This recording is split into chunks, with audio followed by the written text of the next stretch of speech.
he doesn't want her to take any contraceptives. But he doesn't tell her why. When he goes to work is when she goes to the friend's house to swallow the pills. The woman here does not have any voice.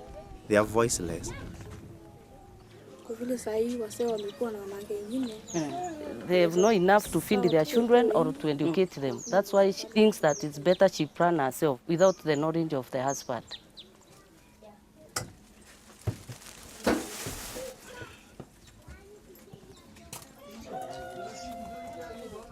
The husbands just want to have children because to them children also means well. At the end of the day, they are also expected to go back home, cook the food, do everything.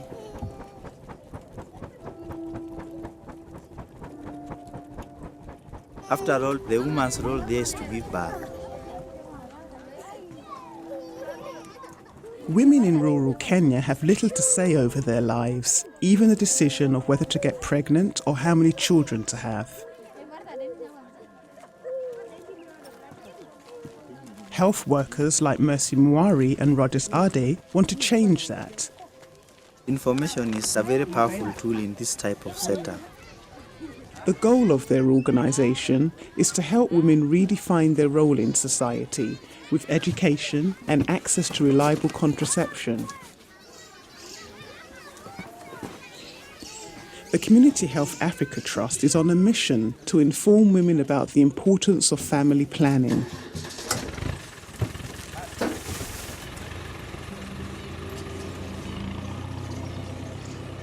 Ade and Mwari don't wait for women to visit the clinic. They know they won't come.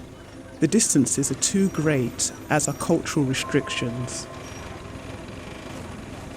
The solution comes on market day. That's when women are allowed out of the house and away from controlling husbands.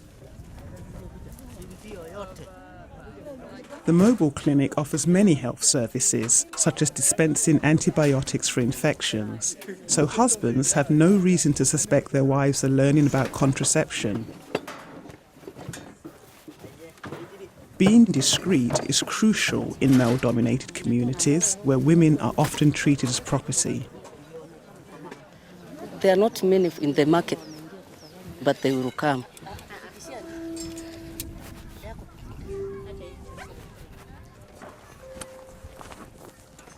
During their visit, health workers explain how contraceptives work and try to dispel fears, myths, and misconceptions. Misinformation is one of the biggest barriers to contraception. If women believe that using contraception is more dangerous than having another child, then they're not going to even think about contraception, and then why should they even think about a smaller family?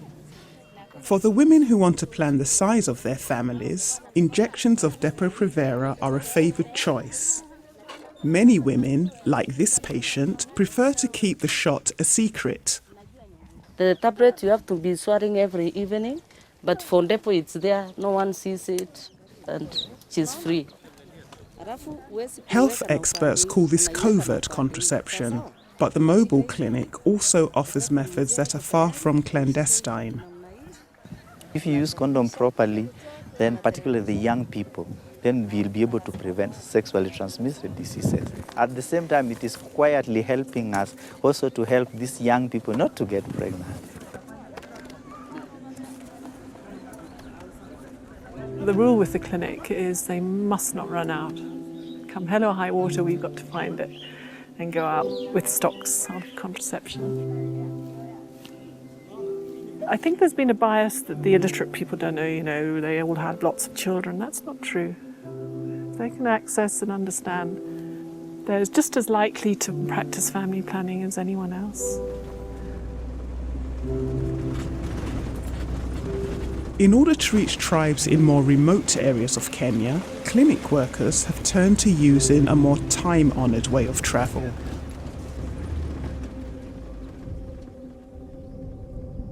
The motomobile does reach more people, but it's like touching the surface. You're there for a few hours, you move on. the camel mobile is having actually long-lasting impacts.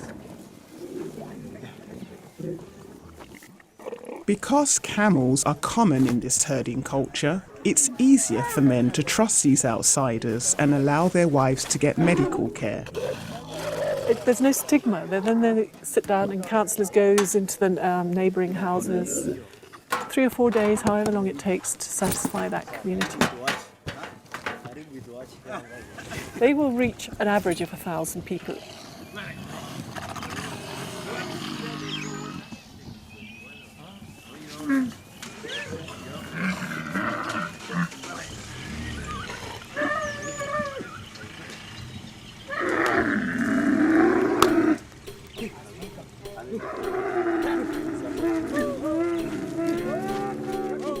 Despite growing efforts to spread information about contraception, the population in Samburu County has nearly doubled in the past decade. That puts a strain on what the arid landscape can accommodate. Grass is disappearing. Water runs short. Grazing animals are struggling, as are the people. The approaching camel caravan is often a welcome sight. Women line up before the medical supplies can even be unpacked. Many bring their sick children with them. The nearest clinic is more than 20 miles away.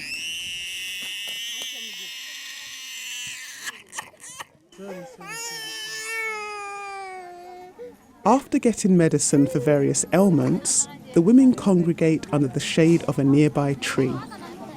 With no men around, health workers once again seize the opportunity to bring up a foreign concept, using birth control pills or other methods to avoid unwanted pregnancy. Poverty is what we're mitigating. The infrastructure's not there like you have in the West to cope with the large population. If you look at some of the clients we check, you can find a lady like 12 years old is already a mother. That means by the age of 20, this person will be having almost 3 children. It's been quite an uphill struggle persuading them that this is one way out of poverty, probably the only secure way out of poverty.